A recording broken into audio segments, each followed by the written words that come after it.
Thank you. Good afternoon, everybody. Thank you for joining us. We have the coveted after lunch spot. Everybody's favorite. But no, appreciate your time and attention. Quickly about me, my name is Mike Schaiman. Gensity Labs, we do a lot of events and experiential work, building crazy things, doing lots of AV and digital interactive stuff. But you guys aren't here to listen to me. We are here to listen to Mr. Flynn. Tom, why don't you give everybody a little bit of a bio and a background about you, kind of how you got started in the industry, and then kind of your journey through it. Yeah, absolutely. I do just want to correct it. You're not here to listen to me. You guys are here to meet each other. And that's what we're going to be talking about in this session today. Nailing the community already. But anyway, so I've been in the experiential business for over 15 years since graduating from Syracuse in 2009. Sport management major, not Newhouse. I grew up in the 90s, and I had this whole aspirations of being a sport agent after seeing the movie Jerry Maguire. And so I went to school for sport management, took the LSATs, and then realized I didn't have enough money to go to law school. And then I went into marketing. It just made sense. And so the way I talk about my career, I split up into two parts. The first 6 years was really on the agency side, where I'm doing consumer activations. I'm representing a lot of different brands, the likes of Verizon, Westin Hotels and Resorts, Samsung, you name it, and really helping them think about how do they evaluate and activate their sports sponsorship properties. And so the last program that I worked on was Verizon's NFL deal at the league level, the team level, venues, players, and so on. And then in 2015, I made the decision, hey, I've got enough experience on the agency side. I'm burning the midnight oil. Let's go see what the brand side is all about. And so I came over to American Express then. And I was actually hired number 2 to build what is now known today as the global experiential marketing team for B2B. And so if you think about American Express, you think about a lot of the consumer activations that we're investing in and how we go to some marquee events like US Open, Wimbledon, and we're really there to support and back our card members. And so our president at the time saw, hey, there's an opportunity to take a lot of the great work that they're doing in consumer and bring it over to B2B. And so I was really tasked with building this first ever B2B team. And over the last 9 years, we've been kind of growing influence, doing everything from upper funnel type of events, like brand building efforts, industry events like South by Southwest, CES, Global Business Travel Association, all the way down funnel, which is more about relationship building, client entertainment. How do we activate US Open and use that as an opportunity to deepen engagement with some of our most important customers? And so my current remit is I oversee the entire global team. And so we do about 300 events a year across the US, Europe, as well as the Asia Pacific, Sydney, or Australia, Singapore, Hong Kong, Japan. Small but mighty team. I'm really, really passionate about this space. It's definitely an important space, and I really just want to thank Brand Innovators for creating this great forum and bringing us all together. Awesome. So, I think it's interesting, and especially with today's morning sessions, which were awesome, by the way, very focused on B2C, now making that leap into the B2B space. What lessons do you carry over from the direct consumer audience, which can be very emotional with regards to decision making, which is a very different approach that oftentimes than the business universe, which is often very functional and pragmatic with their thought. Yeah, I'll first start off by saying when you make a business decision, right, talking about a multi-year deal, billions of dollars in value, people are very rational. Right? You have to be. But what I have found that in consumer and business, we as marketers have a habit of overcomplicating things and really putting our audiences in these defined buckets. And it's really meant to define who are we talking to and what is the product set and how do we support them, right? But I actually look at it more so business to human. At the end of the day, we are all human, right? And we have to understand that, we have to respect that. And when I came on board in 2015, we really looked at events as a way to support acquisition like your traditional B2B corporate events, where we're there to facilitate, deals, right? We're there to get people to sign up for cards. But if you take a step back and look at it as like, hey, yeah, we're pretty successful in doing that, but we're creating these transactional relationships, and we're not creating this emotional connection. And so we then decided to kind of flip things on its head, and we really looked at a piece of work that Bain did back in 2017, 2018 that was looking at, when you think about what was driving choice within B2B, thinking about those functional choice drivers of saving time, efficiency, costs, right, versus emotional, being understood, feeling supported, feeling understood. Bain actually saw that the functional choice drivers are table stakes, right? And that is how we in B2B were really showing up at events. We were talking about our card products and our offerings. But really what was driving choice when all things were considered equal, it was those emotional choice drivers of just having a brand that truly understood me as a human, as a business owner. And so we then decided to, hey, Experiential is not about transaction relationships. It's about building an emotional connection to the brand. It's about immersing them into what we stand for and how we're going to support them. And so what does that mean? So an example that I'll give to kind of dimensionalize that is back in 2018, NPR had the How I Built This podcast. Show of hands who knows exactly what that is. If you don't, check it out. It's a great podcast where Guy Raz is interviewing a lot of entrepreneurs and talking about how they built their businesses, right? And the struggles. And Mike will talk a little bit about that as well, being an entrepreneur. And so the media team did this media buy. And then they came to me and was like, hey, NPR is doing this annual summit. There's going to be 800 entrepreneurs. You have a 30-second spot on stage. What do you want to do with it? I was like, I don't know. What do you want me to do with it? And so traditionally, we would have looked at it as an opportunity to do a commercial, right? Here's our product, right? 2 times, 2x, right? But we decided to really look at who was attending that event. It was entrepreneurs, it was SBOs, and how can we relate to them? How can we show that we understood them? And so what we actually did was we used that 30-second spot where we recognized the struggles, the challenges, the sacrifices that they made to build their businesses, and also the people that were there to back them along the way. American Express probably backing, right? And so we then put up this whole big screen that was like, take a moment to recognize those that have backed you on your business journey. And so like scan a QR code, and then we were able to deliver curated gifts to their loved ones or their colleagues or their friends on behalf of American Express. 30 seconds, that's all we had. We ended up getting, I think, over half of the people did it.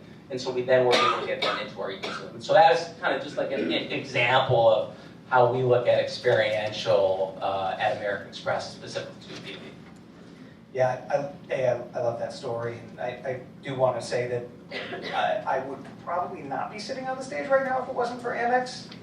And Jeff, when you asked me to participate in the session, you didn't know this, but when I first started a company called Innovators in 2008, and it was 4 of us bootstrapped, building a kind of upstart digital experience agency. Cash flow was always a problem. If any of you guys have started a business or entrepreneurs, it's all about pushing out your payables and bringing in your receivables, and that can be hard to do. You also can't get credit from anybody. And so I would apply for a credit card, and sure, here's a $1,200 limit from Capital One. Amex was the one organization that would both support us as a small business with a much larger credit line, but also they had products that literally, and I'm not even joking, it sounds hyperbolic, but it saved our business because they had a plum card that would allow us 60 days to pay, right? Everybody else was 30 days. If you don't pay 30 days, they're going to shut you down. That 60 days was everything to us in our early days. It has forever built a very significant brand loyalty from me as an individual. And from our business, we have, I think, 16 platinum holder cards in our board now. But that was incredibly meaningful. And so every time I interact with the brand, it's kind of a treat to be able to sit up here today. I've just got this massive positive association. And so I guess next question, I've got a very personal story. How do you facilitate connection and create that community? because very often we get caught in a monologue, right? We're talking at a group, we're talking at an audience. We're not always fostering a dialogue, right? Which I think is one of the critical steps to creating a community. How do you connect your community members to each other, and what types of mediums and events are you using to do that? Yeah, and first off, I did not tell him to say that. Just for the record. And he told me he was going to say that during our prep call. I was like, okay. It's all true. Yeah. No, but we hear those stories all the time. Like, the way I look at American Express, we are a service company that just happens to play in the payment space. Like, we live and breathe our customers. And that's really why, how we look at experiential. Like, we invest where our card members and our customers are showing up, and ultimately, how can we be there to support them? Whether that is on the consumer side, connect them with, Olivia Rodrigo, right? They're one of their passion points. Or whether on the business side, it's about, hey, how can you create an experience that brings together like-minded individuals like ourselves, where we can then share experiences, learn from each other, exchange ideas, come up with new ways of working that can then propel our businesses forward. And so, there are similarities between consumer to business. It's just how it comes to life. It just kind of varies. And so, to give you an example specifically how we facilitate connection, I think the most important thing is it's about understanding, right, who your audience is, what makes them tick, what will ultimately get them out to the events. And what we see often is, there's more value in who's in the room versus what's being said. And so we are very intentional with how we deploy our events, what the invite criteria looks like, who we're going after, to ensure that there are like-minded individuals in the room, because ultimately at the end of the day, that's what's driving them to come out and spend a little part of their time. And so just to give you an example, we have this great initiative called Women in Leadership. And this program is really meant to create a forum for some of our most important customers and partners to come together, share ideas, right, and ultimately learn from each other. And so this is a program we've been doing for 4+ years. It actually started off as just a night out at the U.S. Open, and we kind of then injected some talent with Billie Jean King. But it was really born out of this insight that Harvard Business Research did some work on this a few years ago, where they looked at women that have a close network of other women. They are 2.5 times more likely to have higher authority and higher pay, right? And so how can we bring these like-minded individuals that have shared experiences, that can learn from each other, that can ultimately help propel them? And so we've been doing this program for 4 years, and we started first year, just a night out at the US Open, 14 C-level executives from some of the most powerful brands you can think of. And this year we were at 30.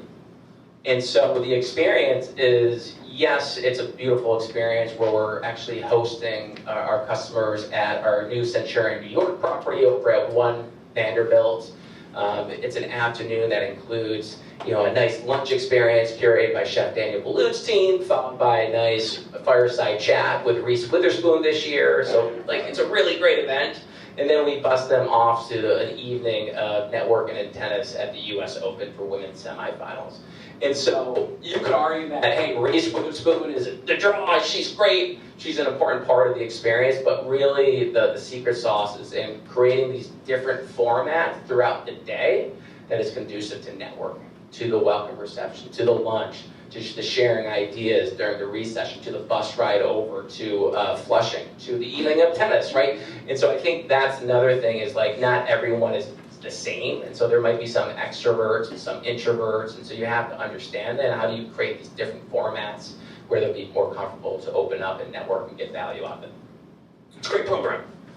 Awesome. I know you guys have also created a program that doesn't just connect cardholders to cardholders, you're connecting consumers to businesses, right? So you guys are facilitating the perception of small businesses. Can you tell everybody a little bit about the Shop Small Business program, Small Business Saturday? Yeah, I just to give a little plug to Small Business Saturday. Who here shop small. Please, everyone, raise your hand. It's important for us to get out into our local communities and give back to the community. You know, the small businesses are the heartbeat of this country. And obviously, back in 2010, coming out of the financial crisis, I was not at American Express at the time. You know, there was the right decision to, hey, how can we support small businesses in the time of need? It was a really tough time. And so obviously Small Business Saturday was born. We're in our 15th year, which is amazing. And I think the thing that was so special about that, and this was the right decision, we intentionally did not brand that American Express. It was not about us. It was about supporting small businesses. And how can we help them in times of need? And it's just amazing to see that initiative over the years grow to the point, you know, former presidents are tweeting about it, and it's just really become this special thing that we can all rally around, and we're really proud of the fact that we're going into the 15th year. And we'll be doing some activations down in Charleston, South Carolina, celebrating that community and helping them with some of the you know, hurricane relief efforts as well. So it's a really great initiative. So I think there's, you know, one of the takeaways is the community creation, formation, and, you know, the inspiration that you want to create with them is really about facilitating that communication. It's not always hitting them over the head with a brand message. Oftentimes it's just connecting them with one another, or connecting them more closely with their consumer and facilitating that. So as a brand, I think, and we see a lot of this in a lot of the activations we build, when you are a facilitator, that engenders a lot of positive feelings and a lot of loyalty. To that end, how do you measure the success of your events? I know it's like everybody's greatest fear is the measurement aspect of things, but like, what are your KPIs? How do you go about saying, hey, that was incredibly successful, we got to do that again? I have no idea. And I don't think anyone does. Now, listen, you know, events tend to be, it's that channel that has some of those squishier metrics, hard to quantify. Like, tell me what the value of a brand impression is. But you know. You just know, like deep down, you see the reaction of people, you see the conversations that are happening at these events, you see the face, the feeling. You know you delivered or you didn't. But I think for us, the way we look at measurement is, obviously it really depends, right, on what are your goals. I always say that, like, you got to start with the end, and what are we working towards? And so if it's really about brand building, upper funnel, and showing up at, you know, GBTA or South by, which we're not, but I'm just giving an example. It's really getting crisp on what are your metrics. You know, are you there for lead gen? Are you there to bring people into your ecosystem, right? Get people to opt in. Hey, we want you to opt in so we can get you into our ecosystem, serve up e-newsletters, get you immersed in some of the content and know-how, and then bring that down funnel. And so we really look at what is the program metrics where I can tell you flat out lead influence, like how many leads came out of that event, how many people did we get to opt in to get them into our ecosystem. But then there's a handoff to our partners, really. Now it's up to our sales arm. And like, how do then they take that information, how do we then serve them up into lead nurturing, warming campaigns, and then sales can take it from there. Down funnel, we really look at, like the women leadership example, we're looking at, are we growing that program year on year?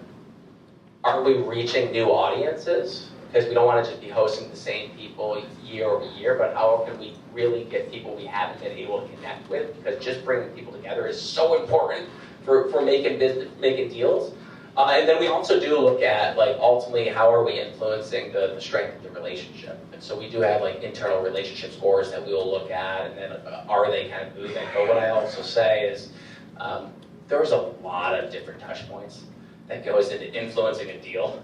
Like, I can't say that one event did that why, but I can say it played a part in the overall journey. And so I didn't really answer the question. I think it's really about starting with the end, and what are you working for, and then just making sure you get crisp on what are those KPIs that truly define what success looks like. Let's transition from success to failure.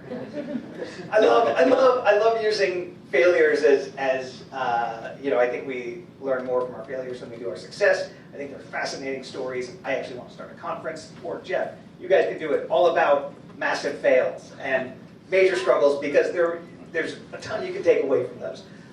So if you can be so vulnerable to share a moment in time where you put something together and it just fell flat, didn't work, and what you took away from that and then could apply to future events.